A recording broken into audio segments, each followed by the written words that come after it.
YouTube. Donc aujourd'hui je voudrais vous montrer quelques modifications que j'ai fait sur mes serre-joints là. Parce que par rapport aux vis biais, les Craig, j'ai eu gabarit Craig pour faire des vis, je m'en sers souvent. Et par contre quand il faut rejoindre les morceaux, si vous voulez, quand c'est à plat comme ça c'est facile, hein. Il suffit de mettre la pince dessus, bon ici.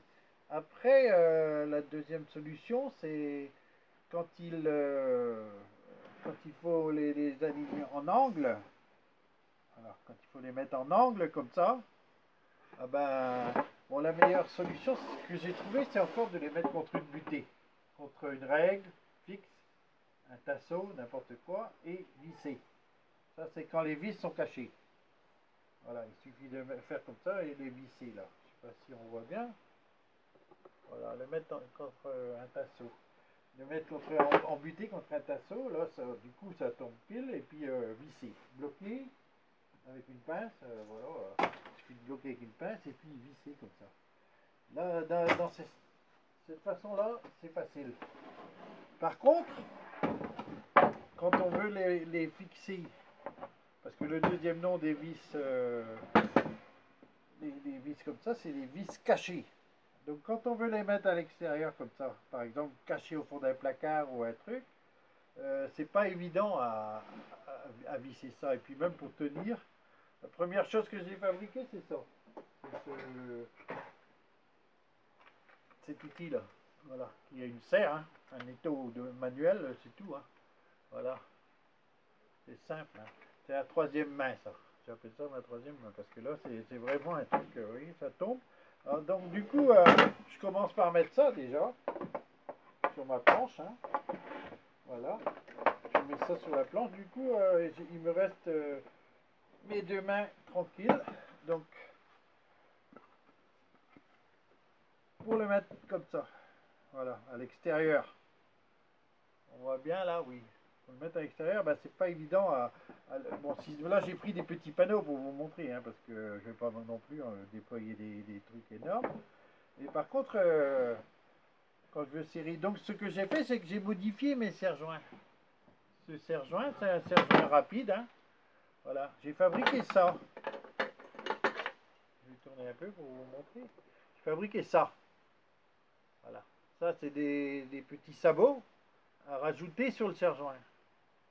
Petits sabots en fer, en acier, hein, à visser. J'en ai fait deux. Pour deux serre-joints, quoi, du coup. Hein, voilà. C'est simple. Hein. Petit point de soudure. Voilà, je vais vous montrer comment ça. Donc, ça se monte à la place de la tête du serre-joint. Donc, il suffit d'enlever la tête. Hein. Voilà. La tête du serre-joint s'enlève. Prends le sabot. Les vis ici, il y a une vis de 10.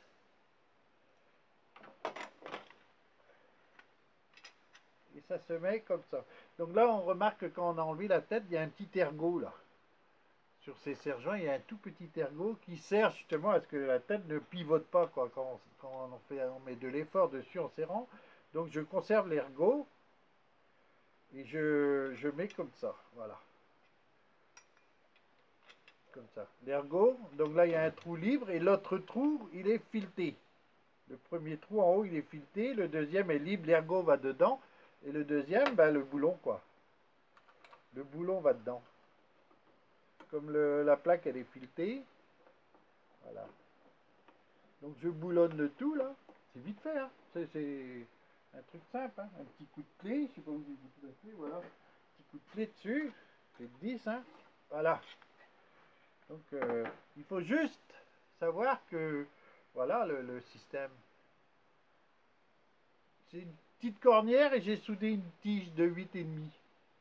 Voilà, 8,5 c'est ce qui se rapprochait le plus. J'avais ça. Bon, après, 8 ça devrait passer aussi. Hein. J'ai soudé une tige. Donc il faut juste, pour aligner la soudure, moi ce que j'ai fait, c'est que j'ai d'abord fabriqué la plaque, la cornière, boulonnée, enfin tout bien placé.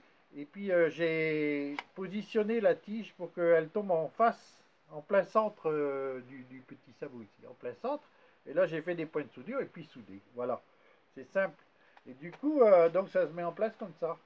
sais pas si j'arriverai, parce qu'avec ma pincetto, là, c'est bien parce que du coup, on n'a pas besoin de tenir ce panneau. Voilà. Donc ça se met en place comme ça. Voilà, on le met là. Hein. Hop, attention. Ça se met comme ça. Il suffit de serrer. Voilà. Positionne. Hein. Voilà. On aligne. Et là, on peut mettre des vis. J'en ai deux comme ça. Pour enlever, bah, c'est pareil. Quoi. Ça s'enlève comme rien du tout. Pour mettre, c'est pareil. Hein. Bon, là, j'ai mes deux mains. Hop, voilà. Il suffit de le placer.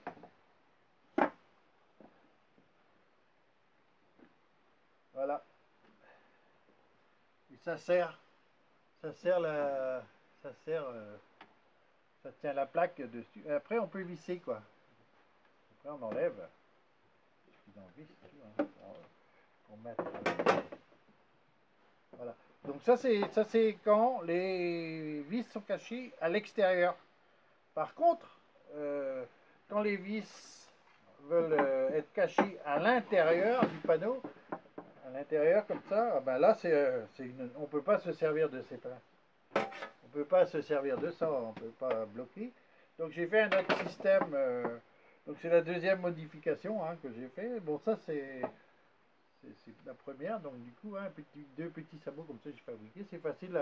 Et puis en même temps, on ne bousille pas le serre-joint. Il suffit de dévisser, on remet la tête et puis c'est bon. Hein. C'est reparti. Le deuxième modif, alors voilà, je remontre encore hein, ceux qui veulent voir hein, un peu comment c'est fait. Hein, c'est simple. Hein. C'est juste un point de soudure et une petite cornière. Bon voilà. Donc la deuxième modif, justement pour pouvoir serrer comme ça à l'intérieur, c'est ça. Là je l'ai fait en bois. Là c'est pas, c'est autre chose. Hein. Bon, enfin c'est un peu le même principe, mais bon. Voilà, c'est des modèles comme ça. C'est aussi des petits sabots à rajouter sur les serre-joints. Donc je vais vous montrer ça. J'ai un serre-joint ici. Serre-joint classique. Hein. Serre-joint classique. Hein. Donc du coup, ce sabot-ci, il se met comme ça. Parce que j'ai fabriqué une petite rainure là. Voilà, un coup de défonceuse et puis deux petites lattes sur le côté. Donc ça se met comme ça s'enfile dessus. Voilà, ça prend sa place. Celui-ci, juste un trou avec au diamètre précis de façon à ce que ça colle, quoi. Ça accroche bien là. Voilà. Et du coup, le serre-joint, il est là. Voilà. Simple. Moi, je le manipule comme ça. Je le prends comme ça. La planche, je vais vous montrer comment je fais. La planche, je la mets là. Je la mets en position. Je mets le serre-joint. Je serre un peu à la main. Ça tient tout de suite. Automatiquement, hein, c'est d'équerre. Et je serre un peu. Voilà. Très simple. Très facile. Et une grande puissance de serrage. Voilà. Après, il suffit de retourner, mettre un autre de l'autre côté, ou mettre des rangées de vis, mettre les vis, on fait comme on veut. Hein. Mais bon, le principe pour le mettre en place, c'est simple. Quoi. Comme l'autre, il tient debout, surtout quand il y a des grands panneaux. Quand il y a des grands panneaux, là, c'est... Bon, là, j'ai pris des petits panneaux, c'est parce que, bon, j'ai pas beaucoup d'espace pour vous montrer. Mais quand il y a des grands panneaux, ben... Voilà. Il suffit de mettre comme ça. Je vais vous montrer, c'est comme on voit le mieux, là. Voilà, il suffit de placer, hein, tac. On aligne. Hein. Ça se tient d'une seule main, quoi. Et on serre. Voilà. C'est le principe, c'est le truc que j'ai trouvé le plus facile. Hein. Voilà. On voit bien, là. Il suffit de, bien sûr, il faut bien aligner. Hein. Voilà. Faut faire ça précisément. Moi, je fais ça, bon, un peu à l'arrache pour vous montrer comment... Ça, c'est pour mettre les vis à l'intérieur cachées, quoi. Voilà.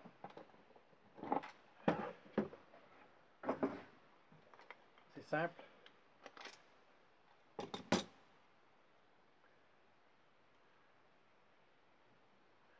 Et tout, un morceau de contreplaqué. Ça, c'est un petit sabot qui se met, qui s'enlève, le serre-joint redevient exactement comme il était. Il n'y a pas pour 2 secondes à le faire. Voilà, c'est tout. D'équerre, bien sûr, il faut bien ranger. Il faut bien que ça soit d'équerre. Bien sûr. Voilà. Et ça se ramasse dans une petite caisse. Là, j'ai une caisse où j'en ai fait 5 ou 6 comme ça. Je crois que j'ai 6 comme ça. Voilà. Quand j'ai besoin, je les sors. Ça, c'est pareil. Ça se ramasse et puis ça transforme un serre-joint sans l'esquinter, quoi. Sans l'abîmer. C'est juste à rajouter sur le. Voilà, YouTube. C'est tout ce que je voulais vous montrer. Bon, autrement, pour celle-ci, cette pince là, celle-là, là, je l'ai faite en sapin. Elle est en sapin, c'est du sapin. J'ai juste rajouté une semelle en bois dur pour le serrage, bien sûr. Les poignées, ben, c'est du bois de palette que j'ai mouluré avec la défonceuse. Donc le principe est simple, c'est juste à visser, dévisser.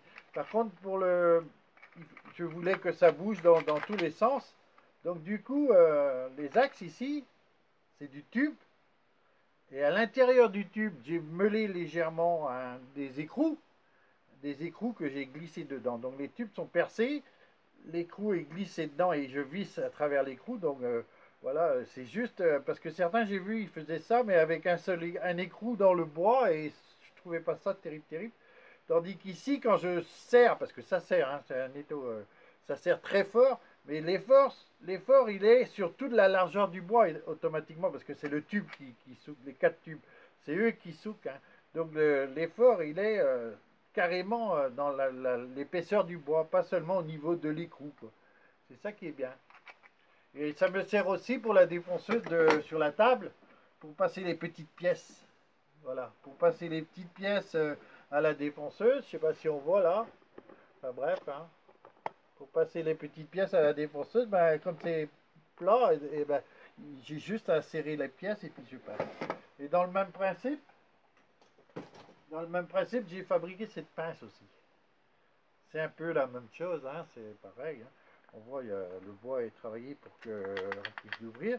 Il y a un ressort, c'est simple à faire. Un ressort là qui est incrusté dans le bois de chaque côté. Une charnière solide. Voilà, une petite poignée. Il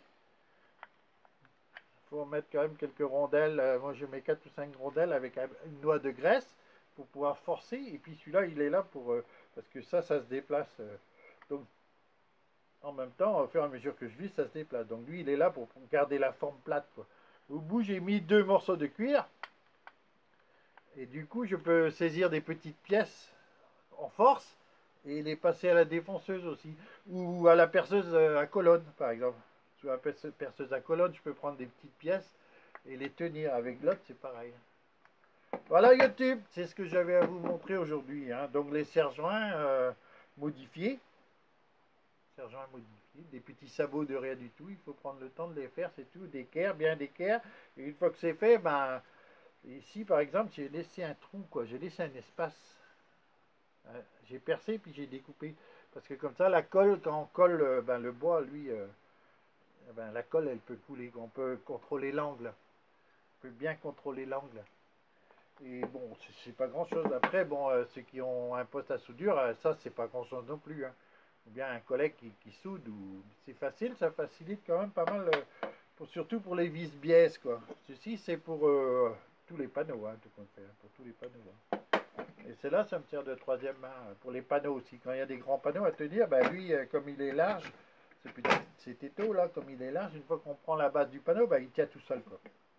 Voilà YouTube. Allez, je vous remercie d'avoir regardé ma vidéo et puis à bientôt. Bonne journée. Au revoir.